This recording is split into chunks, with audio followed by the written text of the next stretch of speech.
ದೇವ್ರ ಸೇಲ ಅಲ್ಲ ಕಣ್ಯ, ಹೆಂಡು ಬಂಡ ಅಂತ ಹೆಸರು ಕೊಟ್ಟಿದೆಯಲ್ಲ, ಅದಕ್ಕಾದ್ರೂ ಮರ್ಯಾದೆ ಬೇಡ ನಮ್ಮ ಮಗನೇ. ಮಗನೇ ಮಗನೇ ಅನ್ಬೇಡ ನೀನು, ಕೋಪ ಬರುತ್ತೆ ನಂಗೆ. ನೀನ್ ಬೇಕಾದ್ರೆ ಅಪ್ಪ ಅನ್ಕೋ, ನಾನು ಅಪ್ಪ ಅನ್ನಂಗಿಲ್ಲ. ಮಗನಿಗಿಂತ ಮುಂಚೆ ನನ್ನ ಮದುವೆ ಮಾಡಿ ಯಾವ ಅಪ್ಪನ ಕೇಳಲ್ಲ. ಅಲ್ಲ, ನಿಮ್ಮಮ್ಮ ಸತ್ತೋದ್ಲು, ಪಾಪ ನನ್ನ ತಂದೆ ಒಂಟಿ ಆದ, ರಾತ್ರಿ ಎಲ್ಲ ಚಳಿ ಚಳಿ ಅಂತ ನಡುಕ್ತಾ ಇರ್ತಾನೆ, ಅದರಿಗೆ ಒಂದ್ ಜೊತೆ ಬೇಕು ಅಂತ ಯಾಕೆ ಬರ್ತೀನಿ? ವಿಷಯ ಹೇಳ್ತೀನಿ ಕೇಳು. ನೀನು ನನ್ನ ಮದುವೆ ಗಟ್ಟಿ ಮಾಡೋದು ನಾನು ಸಹಿಸ್ಕೊಳಕ್ಕಿಲ್ಲ ಅಷ್ಟೇ. ನಾನು ಯಾವಾಗ ನಡ್ಡಿ ಮಾಡಿದೆ? ಮತ್ತೆ ಇದಕ್ಕಿದ್ದಂಗೆ ಚಿಕ್ಕನಹಳ್ಳಿಯವರು ಯಾಕೆ ಇಟ್ಕೊಳ್ಳಲ್ಲ ನಿಮ್ ಮುಷ್ಟಿ ನೋಡಿ ಬೇಡ ಅಂದ್ರೆ ನೀವು ಒಳಗೊಳಗೆ ಏನೋ ಮಾತಾಡ್ಕೊಂಡಿಲ್ಲ ಅಂತ ನನ್ಗೆ ಗೊತ್ತು. ಏನಿಲ್ಲ ಒಳಗಡೆ ಮಗ ಇವಾಗ ಮದುವೆ ಬೇಡ ಅಂತವನೆ, ನನಗೆ ಹೆಂಗ್ ಮದುವೆ ಮಾಡ್ಬಿಡಿ ಅಂತ ಕೇಳಿದ್ದೇನೆ ನಿಜ, ಆದ್ರೆ ನೀನ್ ಕೊಡಲ್ಲ ಅಂತ ಸ್ಪಷ್ಟವಾಗಿ ಹೇಳಿದ್ರೆ ನಾನು ಕೇಳಿದೆ ಗೊತ್ತಾ?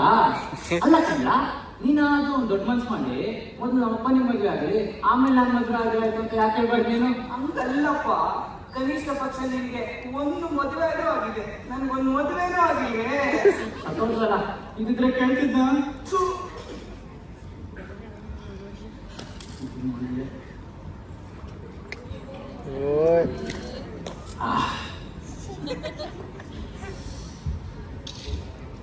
ಅಪ್ಪ ಇಲ್ಲ ಅಪ್ಪ ಹೇಳ ಕಡೆ ಒಳ್ಳೆ ಮಳೆ ಚೆಲ್ಲಿ ಇದೆ, ಒಂಚೂರು ಹೆಣ್ಣೋಯ್ಕೋಬಲ್ಲ. ಇದ್ಕಂಡು ಕರಳು ಅಂದ್ರೆ ಹಂಗೆ ಇನ್ನೊಂದು ಮದುವೆ ಅಂತ ಯಾಕೆ ಬರ್ದು ನೀನು? ಕೆಲಸ ಮಾಡೋಣ. ಸರಿ ಹೇಳಿ. ಒಂದೇ ದಿನ ಮದುವೆ ಆಗುತ್ತೆ. ಒಂದೇ ಹುಡುಗಿನ ಹೆಂಗ್ ಹೇಳ ಮತ್ತೆ? ಇನ್ನೂ ನಾನೀಗ ಒಂದು ಹುಡುಗಿ ನೋಡ್ಕೊಂಡಿದ್ದೀನಿ, ನೀನು ನನಗೆ ಸಹಾಯ ಮಾಡು. ನೀನು ಯಾವ್ದಾದ್ರೂ ಹುಡುಗಿ ನೋಡ್ಕೊಂಡ್ರೆ ನಾನು ನಿನ್ಗೆ ಸಹಾಯ ಮಾಡಿ. ಪರಸ್ಪರ ಸಹಕಾರಿ ಸಂಘ ಏನಿದ್ಯಾ? ಸರಿ, ಇನ್ಯಾಗ ಮಾಡ್ಬೇಕು ಮೊದಲು? ಏನಿಲ್ಲ, ಹೋಗಿ ಸೀರೆ ಉಟ್ಕೋಬೇಕು ಅಷ್ಟೇ. ಅಂದ್ರೆ ಶೆಟ್ಟಿ ಮನೆ ಇದ್ದಾಗ ಹೆಣ್ಣಾಡಿ ಕೆಲಸ ಇಲ್ಲ ನಿಂದು. ಹೌದು, ಅಷ್ಟೇ. ನಿನ್ ಮಗನಿಗೆ ಸಹಾಯ ಮಾಡ್ಬೇಕು ಅಂತಿದ್ರೆ ಸೀರೆ ಉಟ್ಕೊಂಡು ಅವ್ರ ಮನೇಲಿ ತಿಳಿಸಿ ನಿನ್ ನೋಡಕ್ಕೆ ವ್ಯವಸ್ಥೆ ನಾನು ಮಾಡ್ತೀನಿ. ನೀನು ಯಾವ್ದಾದ್ರೂ ಹುಡುಗಿ ನೋಡ್ಕೊಂಡ್ರೆ ನಾನು ನಿಮ್ಗೆ ಸಹಾಯ ಮಾಡ್ತೀನಿ. ಎಂತ ಪ್ಲಾನ್ ಮಗನೆ. ಅದಕ್ಕೆ ಇಲ್ಲ ಅಂದ್ರೆ ಸಾಯ್ತೀನಿ ಅಷ್ಟೇ. ಶಿವ, ನೀನ್ ಸಾಯದೇ ಬೇಕಣ. ಹೋಗಿ ಹೋಗಿ ನಿನ್ನ ಕೇಳ್ಕೊಂಡು ನೋಡು. ನಡ್ಕೊಂಡು ಹೋಗಕ್ಕೆ ಈ ಆಳು ದೇವಸ್ಥಾನದಲ್ಲಿ ಸಾಯಣ ಅಂದ್ರೆ, ಸತ್ಯ ಹೇಳ್ಕೊಳ್ಳೋಣ ಅಂದ್ರೆ ಯಾವ ದೇವ್ರು ಇಲ್ವಲ್ಲ. ಯಾವ ಬಲ್ ನನ್ ಮಗ ಸಾಯ್ತಾನಂತೆ, ಅದೇ ಹೆಂಗ್ ಸಾಯ್ತಾನ ನಾನು ನೋಡೇ ಬಿಡ್ತೀನಿ.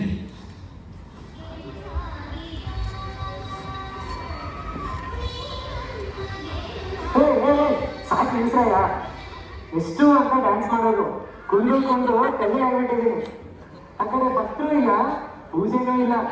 ಅಮ್ಮ ಪಾಪ ಅವ್ರು ಆರಾಮಾಗಿರೋಣ ಅಂದ್ರೆ ಈ ಯಾರು ತಪ್ಪ ಇದೆಯಲ್ಲ, ಇದ್ರ ಸಾಹಸನೇ ತಪ್ಪಿಲ್ಲ. ನಾ ಎಲ್ಲಿ ಬಂದ್ರು ಹಿಂದೆ ಬಂದ್ಬಿಡುತ್ತೆ. ಒಂದು ಕ್ಷಣ ಮರೆಯಾಗಿರಿ ಅಂಕರಿಸುತ್ತೆ.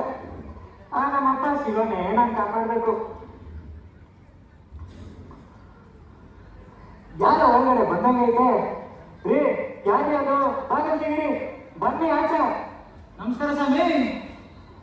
ಅಯ್ಯೋ, ಯಾರ್ಯಾರ ಒಳಗಿರೋದು? ಮೇಕಪ್ ಪಸಂದಾಗೈತೆ. ಮೇಕಪ್ಪ? ಅಯ್ಯೋ, ಯಾರೇ ನೀನು? ಯಾವನು ತಾವನು ಅಂತಿರಲ್ಲ ಸ್ವಾಮಿ. ಮೊದಲೇ ನಾನು ಅಯೋಗ್ಯ, ಕೋಪ ಗೀಪ ಬಂದು ಇದೊಳ್ಳೆದೈತೆ.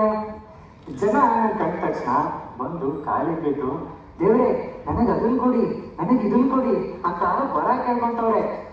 ಇವಳು ಅವನು ನನ್ನನ್ನೇ ಬೈಕೊಂತವನೆ. ನೋಡ್ಕೊಂತೀನಿ. ಅಯ್ಯ ಸಜ್ಜನ. ಅಷ್ಟು ದೊಡ್ಡ ಮಾತಾಡಿ ಸ್ವಾಮಿ. ಯಾಕಪ್ಪ ಸಜ್ಜನ ಅಂದ್ರೆ ನಾಚ್ಕೊಳ್ತಿದ್ಯಾ? ನನ್ನ ಹೆಸರು ಸಜ್ಜನ ಅಲ್ಲ, ಸಾಂಬಾ ಅಂತ. ಸರಿ. ಅಯ್ಯ ಸಾಂಬಾ, ಒಳಗಡೆ ಯಾರಿದ್ದಾರೆ? ನನ್ನ ಮಗ ಸ್ವಾಮಿ.